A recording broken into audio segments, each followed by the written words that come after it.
নমস্কার, আমি প্রমিলার রান্নাঘরে তোমাদের সবাইকে স্বাগত। আজকে আমি লাল শাকের একটা রেসিপি তোমাদের সঙ্গে শেয়ার করব, খুবই সহজ পদ্ধতিতে আর একটু অন্যরকম ভাবে।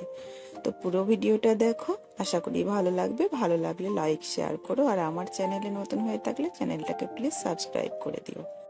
এখানে দেখো, লাল শাক কেটে ধুয়ে আমি একটা নেটের ঝুড়িতে রেখে দিয়েছি আর একটু ছোট ছোট করে কেটে নিয়েছি। চলো এবার রান্নাটা শুরু করে দিই। প্রথমে কড়াই চাপিয়ে দিয়েছি আর কড়াইয়ের মধ্যে দিয়ে দিলাম সর্ষের তেল 2 চামচ মতো। তেলটাকে হালকা গরম করে নিয়ে তাতে কিছুটা চিনে বাদাম আমি প্রথমে ভেজে নিচ্ছি। বাদামটাকে কয়েক সেকেন্ড নাড়াচাড়া করে হালকা লাল করে ভেজে নেব। খুব লাল করব না, একদম পুড়িয়ে ভাজছি না। কয়েক সেকেন্ডের মধ্যেই কিন্তু ভাজা হয়ে যাবে। দেখো, তোমরা বুঝতে পারছো কালার চেঞ্জ হয়ে গেছে।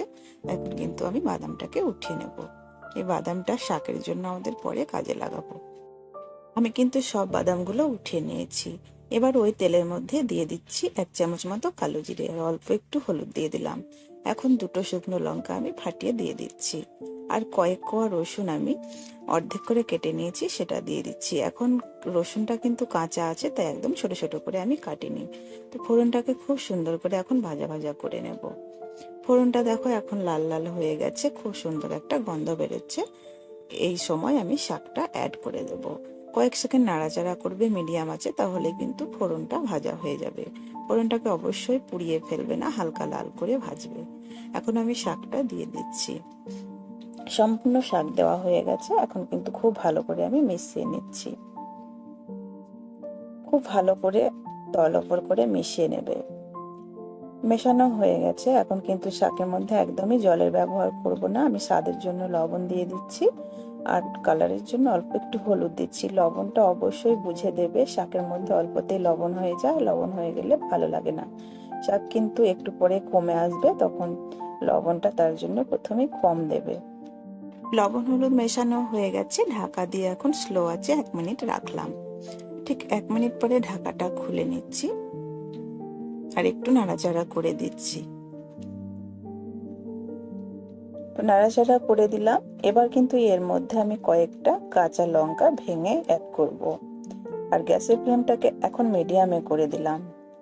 3-4টা কাঁচা লঙ্কা আমি অ্যাড করছি, ভেঙে দিচ্ছি। তোমরা চাইলে চিড়ে দিতে পারো, তবে খুব ঝাল হয়ে যেতে পারে চিড়ে দিলে, তাই ভেঙে দেওয়াটাই ঠিক। আবারও 1 মিনিটের জন্য ঢাকা দিয়ে রাখলাম। আবার ঠিক 1 মিনিট পরে ঢাকাটা খুলে নিলাম। আবারও একটু নাড়াচাড়া করে দিচ্ছি। গ্যাসের ফ্লেম মিডিয়ামে রাখা আছে। এবার যে বাদামটা আমি ভেজে রেখেছিলাম সেটাকে কিন্তু একটু ভেঙে নিয়েছি আর খোসাগুলোকে ফেলে দিয়েছি। সেই বাদাম ভাঙাটা আমি শাকের মধ্যে অ্যাড করে দিচ্ছি। এবার বাদামটাকে শাকের মধ্যে খুব সুন্দর করে মিশিয়ে নিচ্ছি। কয়েক সেকেন্ড একটু নাড়াচাড়া করলেই দেখবে একটু কালার চেঞ্জ হয়ে যাবে বাদামেরও। তখন কিন্তু বুঝে নিতে হবে যে আমাদের শাকটা একদম রেডি। তো এইভাবে যারা কখনোই শাক বানাওনি তারা অবশ্যই বানাবে, খেতে ভীষণ ভালো লাগে। এখন তোমরা বুঝতে পারছো শাকটা কিন্তু হয়ে গেছে।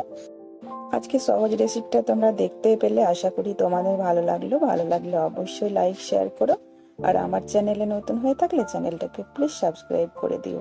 এরকম ঘরোয়া রেসিপি পেতে পাশে থাকা বেল বাটনটি ক্লিক করতে ভুলো না।